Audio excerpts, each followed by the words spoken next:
రక్తము ద్వారా ఆయన దత్తత తీసుకున్నాడు. అన్యులైన మనల్ని కొనుక్కున్నాడు. ఆయన మనల్ని దత్తత తీసుకుని ఎలా దత్తత తీసుకున్నాడు? ఒక పిల్లవాడికి దత్తత తీసుకోవాలంటే ఏం రాయాలి? ఆస్తి రాయాలి.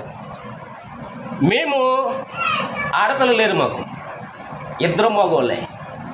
ఆడపిల్ల కావాలని ఒకరోజు మాకు ఆశ కలిగింది. ఎందుకంటే ఆడవాళ్ళందరూ చూస్తున్నప్పుడు ఆడపిల్ల లేదు, ఆశపడ్డా.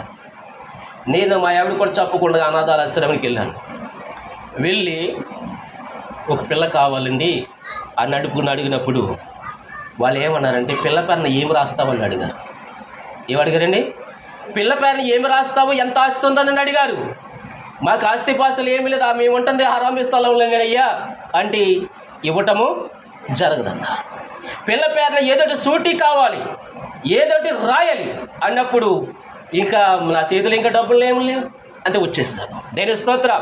ఒక అనాథ ఆశ్రయంలోంచి ఒక పిల్లవాడిని ఈయన దత్తత తీసుకోవాలంటే అక్కడ ఏమి కావాలి?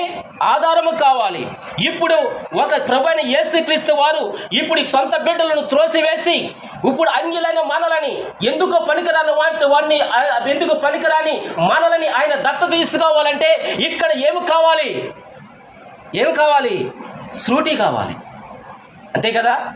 ఇప్పుడు గమనించండి, ఏ శ్రూటితో మనల్ని ఆయన మరి దత్తత తీసుకున్నాడు?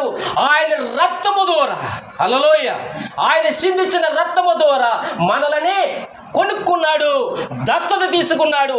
ఇప్పుడు మనము దత్తత పుత్రులమైపోయాము. దేని స్తోత్రం, హల్లెలూయా. అందుకే ఆయన దేవుడు, హల్లెలూయా. అందుకే మనం దేవుని ఆరాధిస్తున్నాం.